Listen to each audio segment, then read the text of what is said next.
सोचिए, अगर मैं आपसे कहूं कि आप सिर्फ 100 रुपए रोज बचाकर बिना किसी बड़ी कुर्बानी के कुछ ही सालों में लाखों रुपए जोड़ सकते हैं, तो क्या आप यकीन करेंगे? 100 रुपए, एक कप कॉफी जितना, एक ऑटो के किराए जितना, एक नाश्ते के जितना, इतना छोटा अमाउंट कि ज्यादातर लोग बचाने लायक भी नहीं समझते। लेकिन यही सोच है जो लाखों भारतीयों को मिडिल क्लास से बाहर निकलने से रोकती है। आज हम बात करेंगे 100 रुपए डेली सेविंग चैलेंज, एक ऐसा तरीका जो छोटा दिखता है पर बड़ा बदलाव लाता है। भारत में एक आम सोच है, जब तक सैलरी नहीं बढ़ेगी बचत नहीं हो सकती। लोग इंतजार करते हैं प्रमोशन का, बोनस का, अगली नौकरी का। लेकिन सच ये है कि ज्यादातर लोग जो ज्यादा कमाते हैं वो भी उतना ही ज्यादा खर्च कर देते हैं। इनकम बढ़ती है, लाइफस्टाइल भी बढ़ जाती है और बचत वहीं की वहीं रहती है, जीरो के आसपास। असली सवाल इनकम का नहीं है, आदत का है। अब जरा गणित समझिए, अगर आप रोज सिर्फ 100 रुपए अलग रखें तो एक महीने में ये बनता है 3000, एक साल में बनता है लगभग 36,500। ये पैसा सीधा बैंक अकाउंट में पड़ा रहे तब भी ये उतना ही है। लेकिन अगर इसे सही जगह इन्वेस्ट किया जाए, जैसे SIP या रेकरिंग डिपॉजिट में, तो यही 36,500 सालाना समय के साथ कंपाउंडिंग की ताकत से कई गुना बन सकता है। यही है 100 रुपए डेली सेविंग चैलेंज का असली जादू। इस वीडियो में हम सिर्फ थ्योरी नहीं देंगे, हम देखेंगे असली उदाहरण, असली गणित और वो प्रैक्टिकल तरीके जिनसे आप आज से ही ये चैलेंज शुरू कर सकते हैं, चाहे आपकी सैलरी 15,000 हो या 1.5 लाख रुपए हो। साथ ही ये भी जानेंगे कि ये बचा हुआ पैसा कहाँ लगाना चाहिए ताकि ये सिर्फ पड़ा न रहे बल्कि बढ़े भी। तो चलिए शुरू करते हैं। सबसे पहले समझते हैं कि बचत करना इतना मुश्किल क्यों लगता है। असल में हमारा दिमाग बड़े टारगेट से डर जाता है। जब हम कहते हैं मुझे 5 लाख बचाने हैं, तो ये इतना बड़ा और दूर का टारगेट लगता है कि शुरुआत करने का मन ही नहीं करता। ये ठीक वैसा ही है जैसे कि किसी को पहली बार मैराथन दौड़ने के लिए कहा जाए, वो घबरा कर घर पर ही बैठ जाएगा। लेकिन अगर उसे कहा जाए बस आज 500 मीटर दौड़ो, तो वो शुरू कर सकता है। यही वजह है कि ज्यादातर सेविंग प्लान फेल हो जाते हैं। लोग बड़ा टारगेट रखते हैं, 2-3 महीने कोशिश करते हैं, फिर छोड़ देते हैं। ठीक वैसे ही जैसे न्यू ईयर के समय जिम ज्वाइन करने वाले लोग जनवरी के बाद गायब हो जाते हैं। बड़ा बदलाव अचानक नहीं आता है, वो छोटी रोज की आदतों से आता है। 100 रुपए डेली सेविंग चैलेंज इसी सोच पर बना है। छोटा शुरू करो, लगातार करो और समय को अपने लिए काम करने दो। एक और बड़ी वजह है इनविजिबल खर्चे, चाय, नाश्ता, ऑनलाइन शॉपिंग के छोटे छोटे ऑर्डर, सब्सक्रिप्शन जो इस्तेमाल भी नहीं होते। ये सारे खर्चे अलग अलग देखने में बहुत छोटे लगते हैं, पर महीने के अंत में मिलकर हजारों रुपए बन जाते हैं। हमें ये एहसास ही नहीं होता कि पैसा जा कहाँ रहा है। 100 रुपए डेली सेविंग चैलेंज इसी अदृश्य खर्च को दिखने लायक बनाता है। आपको हर दिन एक जानबूझकर किया गया फैसला लेना पड़ता है। अब सवाल उठता है कि क्या 100 रुपए वाकई इतना असरदार है? जवाब है हाँ, क्योंकि ये कंसिस्टेंसी के बारे में है, अमाउंट के बारे में नहीं है। 100 रुपए इतना छोटा है कि लगभग हर किसी के लिए मुमकिन है, चाहे वो स्टूडेंट हो, नई नौकरी वाला हो या घर संभालने वाली गृहिणी। और जब ये आदत बन जाती है तो बाद में आप इस अमाउंट को बढ़ा भी सकते हैं। असली मकसद है पैसे बचाने की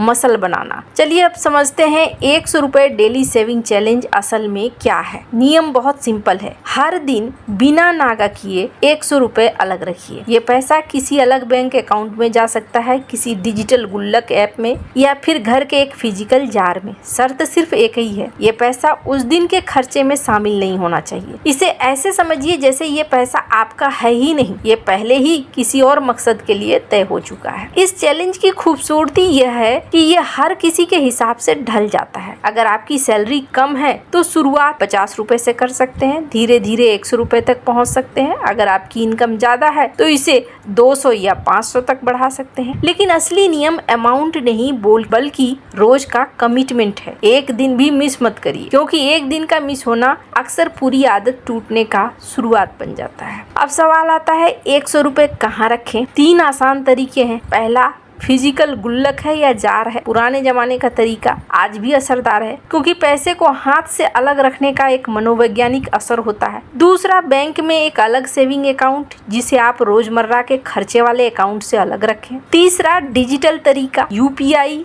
ऑटो पे या सेविंग एप्स जो आपके लिए अपने आप रोज पैसे अलग कर दे ताकि आपको याद भी न रखना पड़े। सबसे आसान और सबसे असरदार तरीका है ऑटोमेशन। जब आप मैनुअली हर दिन पैसे अलग रखने की कोशिश करते हैं तो इंसानी आलस और भूलने की आदत आड़े आ जाती है। लेकिन अगर आप एक बार यूपीआई ऑटो डेबिट सेट कर दें तो हर सुबह अपने आप 100 रुपए आपके मेन अकाउंट से सेविंग अकाउंट में चला जाएगा बिना आपको कुछ सोचे। यही वजह है कि टेक्नोलॉजी के इस दौर में ये चैलेंज पहले से कहीं ज्यादा आसान हो गया है। अब बात करते हैं असली गणित, क्योंकि यहीं पर चैलेंज सबसे दिलचस्प बनता है। अगर आप रोज सिर्फ 100 रुपए बचाते हैं बिना किसी इन्वेस्टमेंट के तो एक साल में ये होगा 36,500, 5 साल में होगा 1,82,500, 10 साल में होगा 3,65,000। ये पहले से ही एक बड़ी रकम है। सिर्फ एक कप चाय जितने रोजाना के त्याग से असली मैजिक तब शुरू होता है जब हम इसमें कंपाउंडिंग जोड़ते हैं।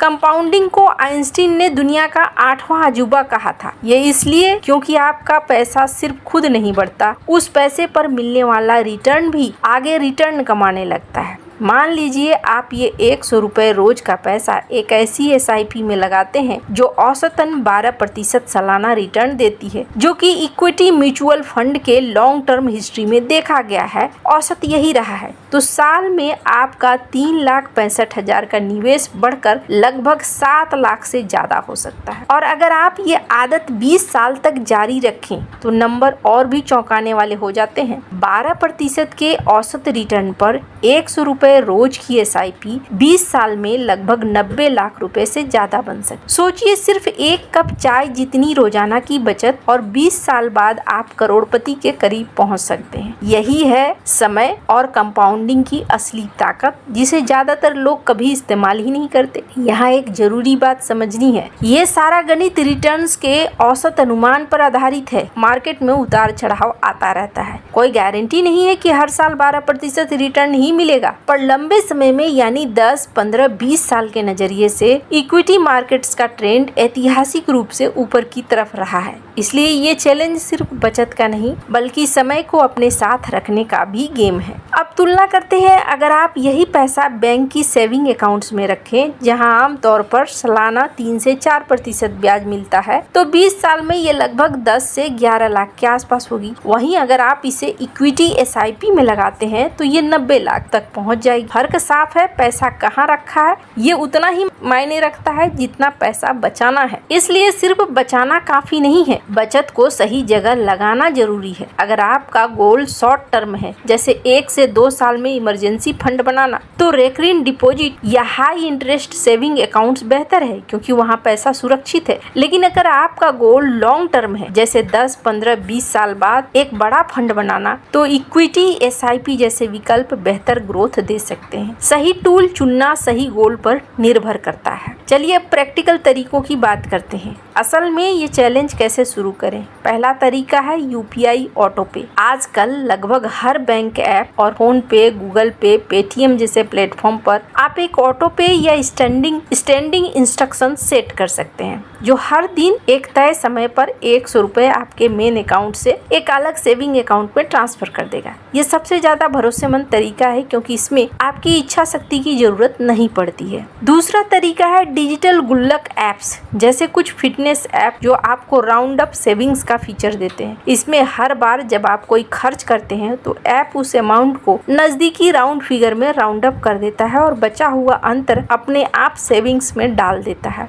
उदाहरण के लिए अगर आपने 87 रुपए का सामान खरीदा तो ऐप 100 रुपए काट कर 13 रुपए बचत में डाल देगा। ये तरीका छोटे छोटे बचत को बिना महसूस किए जोड़ने का शानदार तरीका है। तीसरा तरीका है पुराना पर बेहद असरदार फिजिकल कैश जार या गुल्लक। हर दिन रात को सोने से पहले 100 रुपए अलग निकाल कर जार में डाल दीजिए। इसका फायदा ये है कि पैसे को हाथ से अलग रखने का एक भावनात्मक जुड़ाव बनता है जो सिर्फ डिजिटल ट्रांजैक्शन में नहीं दिखता। कई लोग इसे कैलेंडर पर टिक मार्क करने के साथ जोड़ते हैं। हर दिन जब पैसा जार में डाला जाए कैलेंडर पर एक टिक लगाई, ये एक विजुअल मोटिवेशन बन जाता है। चौथा तरीका तरीका है रेकरिंग डिपॉजिट यानी आरडी। ज्यादातर बैंक और पोस्ट ऑफिस आरडी का ऑप्शन देते हैं, जहां आप हर महीने एक तय अमाउंट जैसे 3000 यानी रोजाना 100 के बराबर जमा करते हैं और उस पर फिक्स्ड डिपॉजिट जैसा ब्याज मिलता है, आमतौर पर 6 से 7 सालाना। ये उन लोगों के लिए बेहतरीन है जो जोखिम नहीं लेना चाहते हैं कि उनका पैसा सुरक्षित तरीके से रहे पर सेविंग अकाउंट से थोड़ा बेहतर रिटर्न के साथ बढ़े।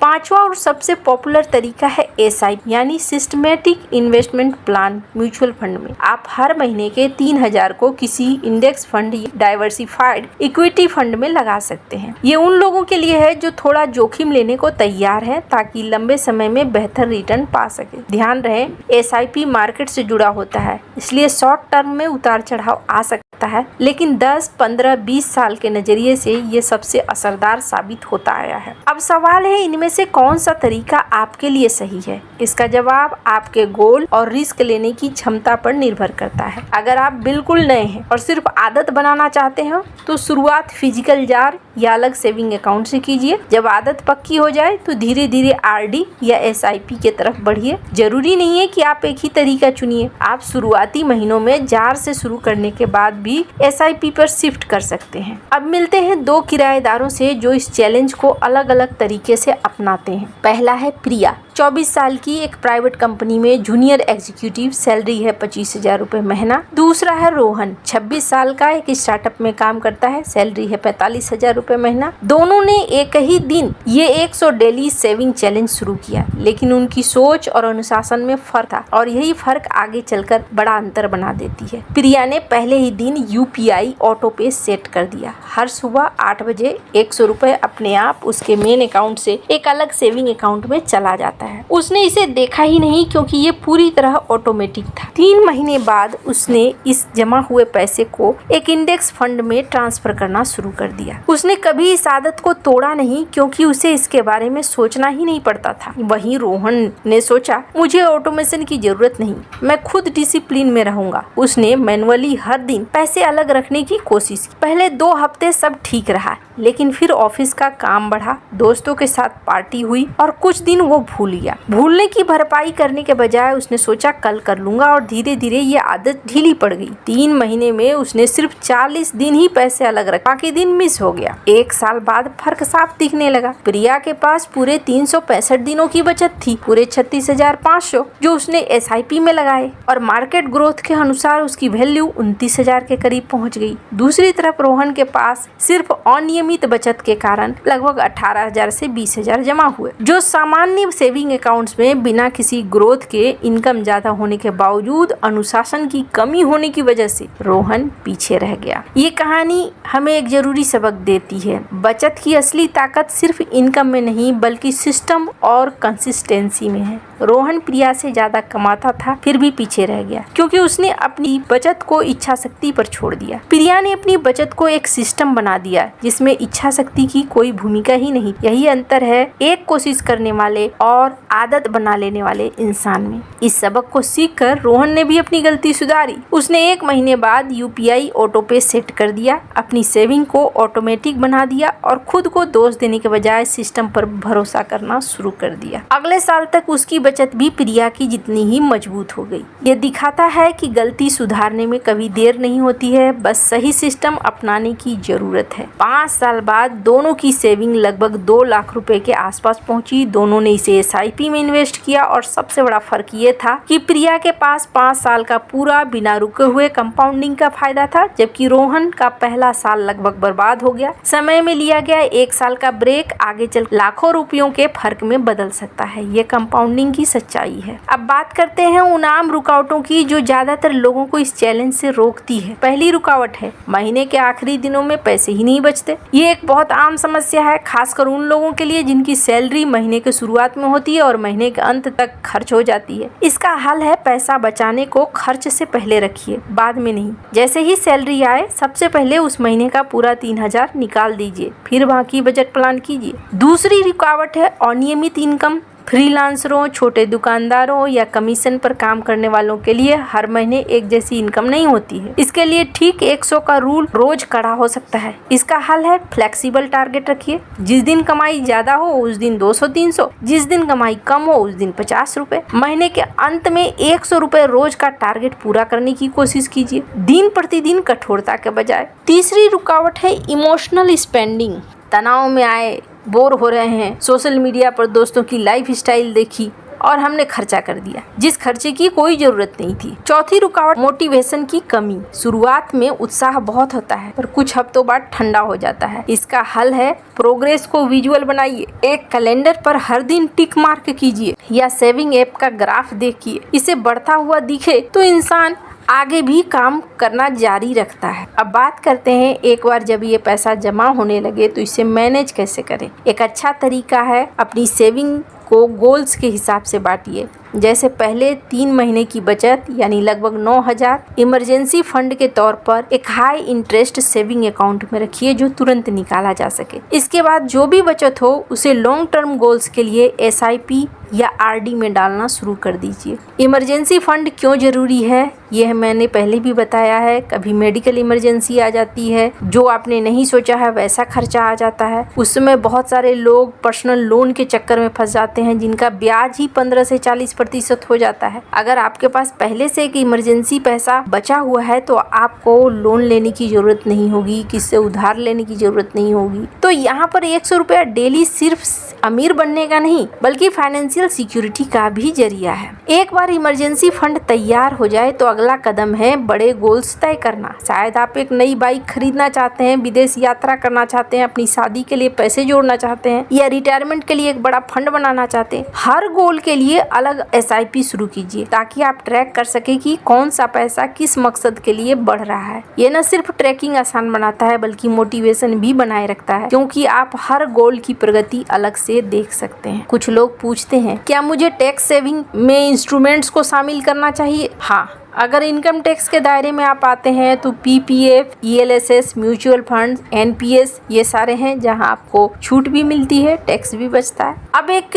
प्रैक्टिकल 30 दिन का एक्शन प्लान रखें ताकि आप आज से ही ये चैलेंज शुरू कर सकें। 1 से 7 दिन सिर्फ आदत बनाइए। हर दिन 100 रुपए अलग रखिए, चाहे कैश हो, मैनुअल हो। इस हफ्ते का मकसद सिर्फ ये देखना है कि आप बिना मिस किए 7 दिन पूरा कर सकते हैं कि नहीं। दिन 8 से 15 आप ऑटोमेशन सेट कर दीजिए। अपने आप बैंक के एप्लीकेशन या UPI प्लेटफॉर्म पर डेली ऑटो ट्रांसफर कर दीजिए। उसके बाद दिन 16 से 22 अब अपनी बचत को ट्रैक करना शुरू कीजिए। एक साधारण नोटबुक में लिखिए और समझिए कि आपका पैसा कितना कितना जा रहा है, कहाँ कहाँ खर्च हो रहा है। दिन 23 से 30 अब तय कीजिए कि ये जमा किया हुआ पैसा आप कहाँ लगाएंगे, SIP में लगाएंगे, RD में लगाएंगे। याद रखिए ये चैलेंज सिर्फ 30 दिनों के लिए नहीं है, ये एक नई आदत की शुरुआत है जो सालों तक चलनी चाहिए। पहला महीना पहले मुश्किल लगता है क्योंकि आपका दिमाग पुरानी आदतों से जूझता है, लेकिन जैसे ही ये रूटीन बन जाता है आपको इसके बारे में सोचना भी नहीं पड़ेगा। बिल्कुल वैसे ही जैसे आप रोज ब्रश करते हैं बिना सोचे समझे। पैसे बचाना भी एक ऐसी ही रोजमर्रा की